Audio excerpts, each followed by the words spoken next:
Her father, her father was Scamandrios. Scamandrios. This is the name that is most often quoted, but and we have the names of three of her brothers also, but we are not sure about anything. And was she married? It is said that she was married and that she had a daughter. How can we know that she had a daughter? Because there is a line in her poem, I have a daughter. But well, actually, this is the English translation of her poem. There, she writes pays, P-A-I-S, pays. Now we know that pays can be translated into English as daughter and also as slave. So when we read that I have a daughter, I have a pays, and Sappho is fond of pays, her pays. Well, we are not sure whether she is fond of her daughter or whether she is fond of her slave. We are not sure about that. Now it is said that Sappho was married to a rich man, and well, there are many theories about it. Well, there are names of many poets suggested as the possible names of her husband. So we are not sure. And there is one name, the name of Phaon, Phaon, Phaon. Now, well, Phaon, now, well, known to be a poet and a playwright, and that this gentleman was Sappho's husband. But we are not sure about that too, because well, there is a mythical story about Phaon, and in which, well, deities like Aphrodite are connected. He said that, well, Phaon was a ferryman, and well, he ferried the boat of Aphrodite without taking any charge, and Aphrodite, well, presented him with a jar full of nectar or some kind of liquid which would uh, give him an opportunity to preserve his youth. So we are not sure about the biographical information regarding Sappho, although there are many. So what we have of Sappho is her poems. And these poems, let us read one of these poems, very small one for today I have chosen, uh, and let us see, well, how far or how much we can decipher Sappho. Now, this is a very small poem. I shall be reading the poem very slowly for you, my friends, my students, and I shall repeat the lines. Now, this is often called a fragment because, well, the first line of the poem seems to be a half line. We feel that the other part of the line is missing, and without the other part, well, we cannot have perhaps a definite meaning or full meaning. But still, let us see. Because the people I most strive to please do me the worst injuries. Because the people I most strive to please do me the worst injuries. Now, well, what is suggested over here? The people I most strive to please. Who are these people? Are they Sappho's lovers, whom Sappho tried to please, but whom jilted her? left her. People I most strive to please do me the worst injuries. The worst injuries. Well, it's not a simple kind of cheating. So, well, she's deeply hurt. The worst injury. The worst injury perhaps can be inflicted on the heart of a human being. So, does that indicate Sappho's frustration, Sappho's very unhappy love life? Because the people I most strive to please, try, make efforts, deliberate efforts to please them. So, well, very enigmatic. Strive to please, very enigmatic.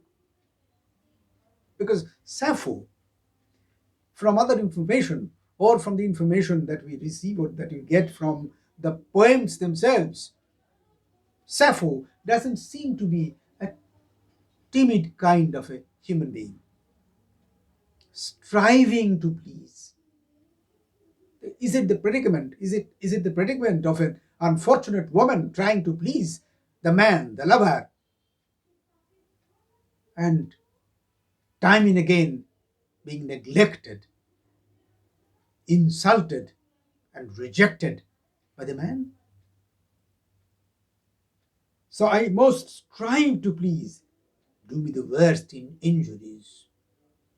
Or does this show a general drama of life, the general truth of life? This is something that very often occurs in everyone's life. When we try to help somebody, when we are very fond of somebody, when we try to come closer to somebody, we are very often rejected, very often maltreated, very often we are inflicted emotional injuries. Not simply, not simply in the world of love, but in other circles too, perhaps this is true. So, does Sappho convey some personal experience, or does she convey a general truth? We are not sure. By giving me creations of their own, my girls have handed me renown. Once again, by giving me creations of their own, my girls have handed me renown. Now, who are these girls? My girls. So, well, it is said that Sappho had a group of girls and she was the mentor. The girls accepted her as their mentor. The girls were very close to her and she was very close to them. And some others have said that Sappho, maybe the Sappho was a teacher of a girls' school. I mean, school in the sense it was in those times. So, girls, my girls, do they refer to the girls of Sappho's close group, the close group of girls, or her pupils, whatever? My girls have handed me renown.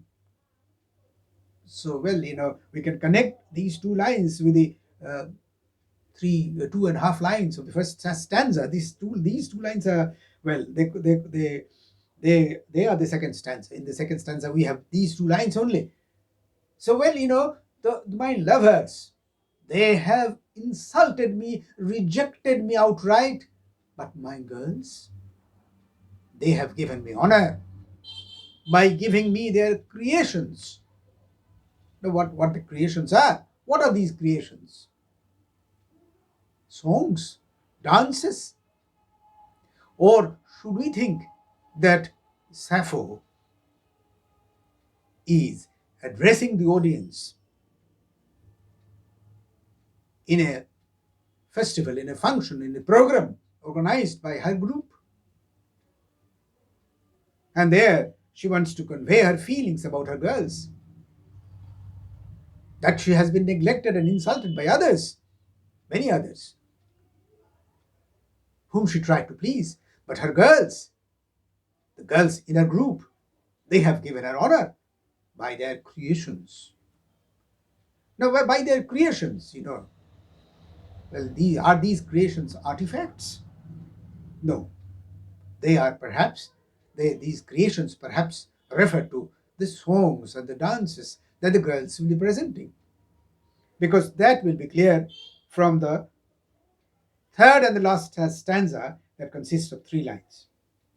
And this next charming DT, now DT means song, this beautiful song. I, in honor of my girls, uh, sing out prettily. So I shall sing a song for my girls. The next song will be rendered by me. The next song, which is a beautiful song, will be rendered by me. And that will be in honor of the girls. The girls who have given me honor by their presentations. Presents, well, let us interpret presents as presentations. Presentation, the song presentation or dance presentation of the girls. Now, well, the poem, this small poem is over. Now we can create perhaps a picture, a musical program. Now, perhaps in this musical program, well, the outsiders are allowed as audiences. So the audiences are there, and the program has started some time back. The girls have given their presentations, songs, dances, etc. And now, the mentor, which may be Sappho, perhaps Sappho, she has come to speak. And now, she opens her heart. And she says that, well, she has been subjected to great insult by people whom she tried to love, whom she tried to show importance. But these girls, who were her comrades or maybe her disciples, her pupils, they have given her honor. So, as ample compensation for the insults that she received from others, these girls have given her honor, the honor that a teacher deserves, that a mentor deserves, the honor by their presentations. And therefore, she will be singing. She will be herself singing the next song as a reply or a return gift to her disciples. Now, so look at these. Well, very small poem, apparently unconnected, three small stanzas, but then we can have perhaps a full picture. Once again, I read the poem quickly. Because the people I most strive to please do me the worst worries. By giving me creations of their own, my girls have handed me renown. And this next charming deity, I, in honor of my girls, shall sing out prettily. So this is the poem. Well, this is the poem. Perhaps this is a way of reading a poem. With only some information about Sappho, we can recreate a whole scene which is given by Sappho in this small poem. And then, of course, now first we have to try to recreate the poem in our own way, in our own mind. And then we can go on for critical discussions. But before a critical discussion, I think, well, a poem has got to be understood. And each reader must try to understand a poem in his or in her own way, by taking it into his or her heart, by connecting his or her mind with the text. Now, well, some help we need, as I have taken here, some information about, available information about Sappho, that Sappho perhaps had a group of girls, that Sappho perhaps was a lonely woman, that, well, we are not very sure about her marriage. So all these pieces of information we have collected together, and then we proceed to read the poem. And we can definitely create a picture out of it. And after that, only after that, we may try to dissect it through our critical tools. Thank you for today.